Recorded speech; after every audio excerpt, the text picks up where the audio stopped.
ini pertanyaan Baik. menarik dari Bu Nurita terkait dengan penghasilan istri yang lebih besar daripada suami. Nah, apakah ada batasan komunikasi? Sejauh mana informasi atau komunikasi yang dilakukan kepada pasangan tersebut terkait dengan pendapatan? Silakan, Mbak Isa. Kalau itu belajar ke sirahnya Sayyidah Khadijah radhiyallahu anha. Masya Allah. Khadijah itu 2/3 kekayaan kota Mekah saat itu adalah kemiliknya Khadijah. Tapi Khadijah dengan rela uangnya, hartanya ya untuk mensupport perjuangan suaminya. Ya. Memang suami-suami kita bukan nabi, tapi kan kita disuruh mencontoh kehidupan Rasulullah SAW beserta keluarga dan sahabat-sahabatnya. Ya.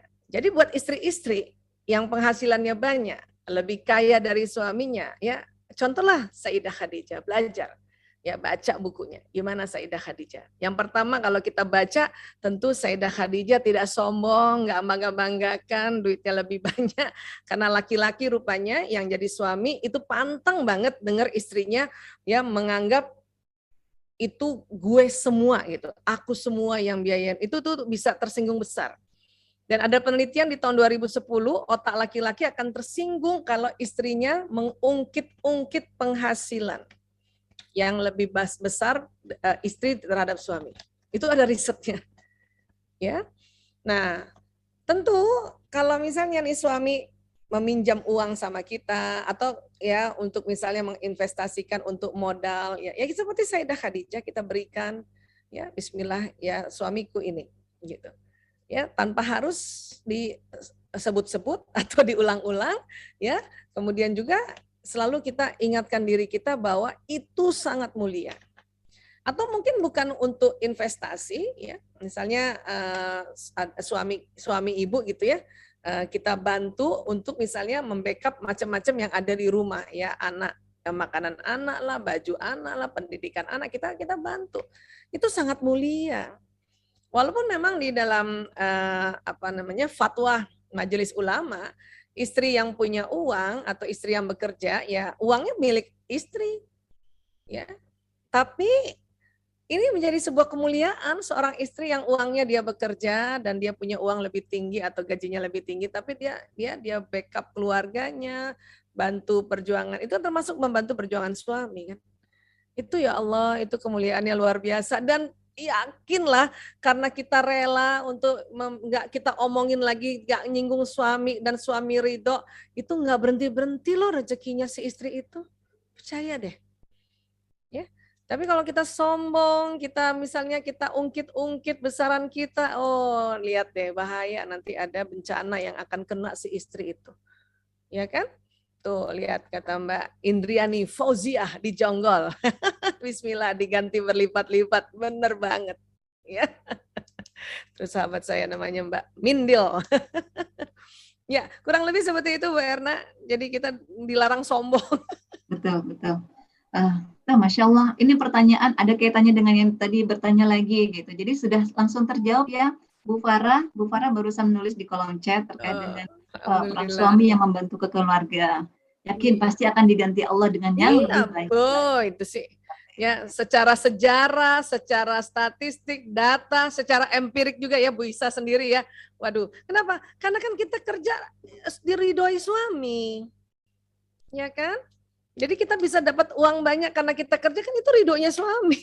Betul. Termasuk juga ketika suami membantu keluarga yang lain, keluarga ya, kerabatnya, seperti itu Bu Aisyah. Iya. Kan kalau di surat An-Nisa ya ayat 34 itu kan dikatakan kan bahwa ar-rijalu qawwamuna 'alan nisa, laki-laki pelindungnya perempuan karena Allah melebihkan ya sesuatu yang ada pada laki-laki dibanding perempuan dan laki-laki ya telah memberikan sebahagian nafkah. Sebahagian. Kita ibu-ibu suka gitu sih. Ya, dimintanya gaji suami 100%. Sebagian aja itu udah syukur. Sebagian lagi suami boleh untuk dipakai menolong ibu bapaknya, menolong keluarganya atau terutama tadi kakak adiknya suami, kakek neneknya suami itu boleh. Atau investasi pekerjaan itu boleh suami. Kita dikasih udah syukur itu aja yang dikelola. Orang dibilangnya sebahagian nafkah. Ya. Kata Rasulullah bersabda, kamu dan hartamu adalah milik ayahmu. kualitas suami seperti itu. Itu makanya. Iya.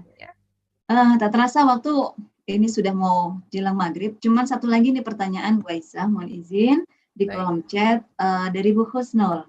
Beliau memiliki putra 2, ya, laki-laki. Posisi suaminya itu sedang sakit dan dalam hal ini ada gangguan pendengaran sehingga tidak dekat dengan putra-putranya begitu. Nah, sementara Bu Husnul merasa seperti single parent tidak, cuma memang bekerja sendirian gitu. Nah, bagaimana mengantisipasi untuk komunikasi ke anak-anaknya karena kalau sudah di luar bekerja terlalu capek sehingga komunikasi dengan anak-anak juga udah tinggal sisa-sisanya. Seperti itu Bu Aisyah. Ya, jadi Bu Husnul tadi punten tadi agak putus-putus di awal. Jadi bercerita bahwa suaminya intinya kurang perhatian atau bukan, ada gangguan di pendengaran. Jadi komunikasi. Siapa yang gangguan pendengaran? Suaminya. Oh, gitu. Iya. Ya. Baik. Ya, buat sahabat-sahabat Villa ya, pada saat kita terjadi di dalam diri kita gangguan pendengaran, gangguan penglihatan, gangguan bicara, dan semua gangguan-gangguan, itu kan tentunya bukan keinginan asli dari kita individu ini gitu, pribadi kita ini kan.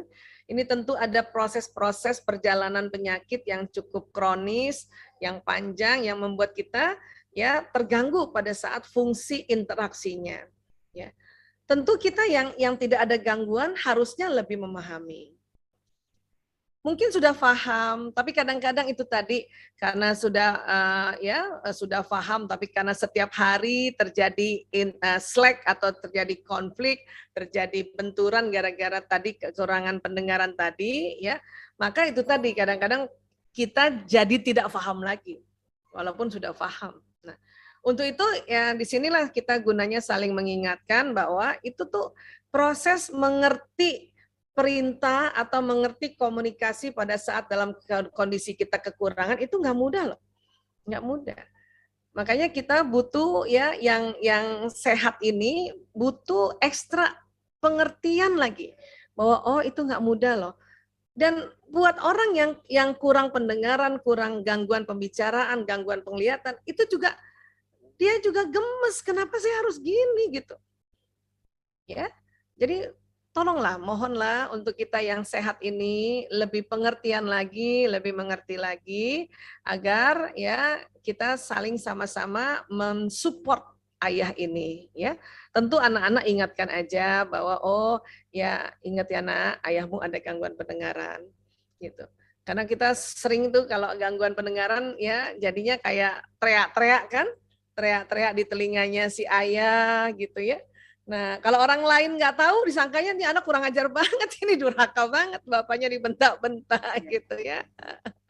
Jadi sekali lagi ya mohon difahami, tinggal kita ya tarik nafas dulu, istighfar ya, jelaskan aja lagi lebih sering kepada si ayah dengan suara agak besar sedikit, itu tidak mengapa ya. Atau pertanyaannya adalah apakah sudah pernah ayah dibawa konsultasi ke dokter THT? Apakah perlu dipakaikan alat untuk dia bisa dengan bantuan alat itu mendengarkan? Kan ada sekarang ya. Daripada susah-susah, daripada teriak-teriak, ya ayo deh dibawa gitu. Karena bukan apa-apa, selama masih bisa dibantu dengan pertolongan-pertolongan tenaga ahli kan itu jauh menyenangkan kan, ya kan? Nah, saya kira begitu ya, mudah-mudahan pas apa yang saya, karena tadi agak ini tadi sinyalnya agak berhenti. Baik, insya Allah sudah terjawab. Intinya semua yang terjadi adalah karena izin Allah ya Bu Aisyah. Tentu ya. Hanya sekali lagi ya, yang sehat, yang senang hati itu lebih paham lah. Tapi itu tadi bisa dibawa dulu ke THT. Nggak tahu deh, saya nggak ada beritanya tadi apakah sudah diajak ke THT atau kan ada alat sekarang. Minimal ada ikhtiar. Yes, ya. Bener banget.